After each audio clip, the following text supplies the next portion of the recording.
Hello guys, ചില കാര്യങ്ങളൊക്കെ ഭയങ്കര അൺഎക്സ്പെക്റ്റഡ് ആയിട്ടായിരിക്കില്ലേ നമ്മുടെ ലൈഫിൽ നടക്കുന്നത്. അങ്ങനത്തെ ഒരു ദിവസമാണ് കേട്ടോ ഇന്ന് തേഴ്സ്ഡേ ആയിരുന്നു. നമ്മൾ ഭയങ്കര ലേറ്റായിട്ടാണ് വീട്ടിൽ നിന്ന് ഇറങ്ങിയിട്ടുണ്ടായിരുന്നത്. ഇന്ന് നമ്മൾ നേരെ പോയത് ഗോബ്രയിലേക്കാണ്. ഗോബ്രയിലെ ഗ്രാൻഡ് മാളിലേക്കാണ് കേട്ടോ പോയിട്ടുണ്ടായിരുന്നത്. ഞങ്ങൾ ആക്ച്വലി ഒരു മൈക്രോവേവ് അവൻ നോക്കാൻ വേണ്ടി പോയതായിരുന്നു കേട്ടോ. നമ്മുടെ ഇവിടുത്തെ നാശമായി നന്നാക്കണോ വേണ്ടയോ എന്നുള്ള ചിന്തയായിരുന്നു ഞങ്ങൾക്ക്. എന്തായാലും പോയി നോക്കാം എന്ന് കരുതി ഞങ്ങൾ പോയി. ആക്ച്വലി അവിടെ ചെന്നപ്പോൾ നമ്മുടെ പ്ലാൻ മൊത്തത്തിൽ അങ്ങ് മാറി. വിചാരിച്ച സാധനമൊന്നുമല്ല നമ്മൾ മേടിച്ചിട്ട് തിരിച്ച് വന്നത് കേട്ടോ. ഈ ഷെറഫ് ഡിജിൽ ഞാൻ മുന്നേയും പോയിട്ടുണ്ട്. അവിടെ അന്നും ഞാൻ പോയപ്പോൾ വിചാരിച്ച സാധനമല്ല ഞാൻ മേടിച്ചിട്ട് പോകുന്നത്. എന്താണെന്ന് അറിയില്ല, എനിക്ക് എന്തോ പ്രശ്നമുണ്ട്. അങ്ങനെ ഞങ്ങൾ അവൻ നോക്കി, അത് മേടിച്ചില്ല. അങ്ങനെ കറങ്ങി അവസാനം ഒരു ഐപാഡ് മേടിച്ചിട്ട് തിരിച്ചു പോന്നു കേട്ടോ.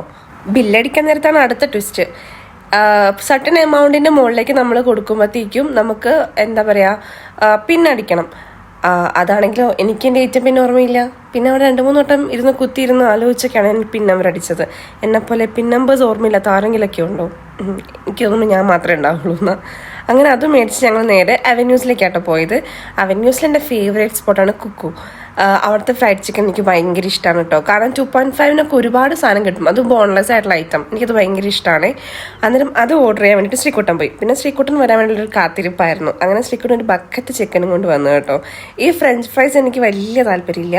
എനിക്ക് KFC ഇഷ്ടം. പക്ഷേ ഇത് കുഴപ്പമില്ല, കഴിക്കും. ഒരുപാട് ഡിപ്പ് വരുന്നുണ്ട് കേട്ടോ ഇതിൻ്റെ കൂട്ടത്തിൽ. പിന്നെ ഞാനും ശ്രീകുട്ടനും കൂടെ മത്സരിച്ചുള്ള തീറ്റയായിരുന്നു.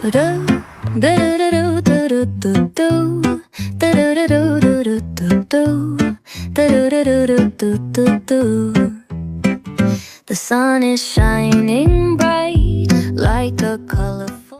പിന്നെ നമ്മൾ നേരെ ലുലുവിലേക്കാണ് പോയത് സാധനങ്ങൾ മേടിക്കാനായിട്ട്. എനിക്കാണെങ്കിൽ വലിയ ധാരണ ഇന്നലെ എന്താ മേടിക്കേണ്ടതെന്ന്. സാധാരണ ഞാൻ എല്ലാം നോട്ട് ചെയ്തിട്ടാണ് പോവാറ്. ഇത് പെട്ടെന്നായതുകൊണ്ട് എനിക്കങ്ങനെ നോട്ട് ചെയ്യാനൊന്നും ഉണ്ടായിരുന്നില്ല. പിന്നെ എൻ്റെ ഓർമ്മയില്ലായിരുന്ന കുറച്ച് സാധനങ്ങളൊക്കെ മേടിച്ചു കേട്ടോ. ഈ വെളിച്ചെണ്ണയ്ക്കൊക്കെ എന്താ വില എന്നറിയാം. നാട്ടിലായിരുന്നെങ്കിൽ ഞാനിങ്ങനെ കൂരി ഒഴിച്ച് കളിക്കുമായിരുന്നു. ഇപ്പം ഭയങ്കരമായിട്ടും പിശുക്കലാണ് പരിപാടി. അങ്ങനെ സാധനമൊക്കെ മേടിച്ചു. ബില്ലടിക്കാൻ നേരത്ത് നിൽക്കുവാണ്. ഇപ്പം സമയം ഏകദേശം ഒരു 12 മണി ആവാനായി. എനിക്കാണെങ്കിൽ അങ്ങ് ഉറക്കം വന്നിട്ട് ഒരു രക്ഷയുണ്ടായിരുന്നില്ല. പിന്നെ നമ്മൾ ടാക്സി ബുക്ക് ചെയ്തിട്ടുണ്ടായിരുന്നു. പിന്നെ അത് വെയിറ്റ് ചെയ്ത് കുറച്ച് നേരം പുറത്ത് നിൽക്കേണ്ടി വന്നേ. അങ്ങനെ ഞങ്ങൾ ടാക്സിയൊക്കെ കിട്ടി നമ്മൾ വീട്ടിലെത്തിയപ്പോൾ ഒരു 12:30 ആയി. അപ്പോൾ അത്രയൊക്കെ ഉള്ളൂ ഗൈസ്. ഇപ്പോൾ സമയം ഏകദേശം എനിക്ക് തോന്നുന്നു 1 മണി എങ്ങാനായിട്ടോ ഞാൻ വീട്ടിലെത്തിയപ്പോഴത്തേക്കും. അതാണ് ഞാൻ ഈ പറയാൻ ശ്രമിക്കുന്നത്. I hope you like this video. അപ്പോൾ അടുത്തൊരു വീഡിയോ ആയിട്ട് കാണാം. ബൈ.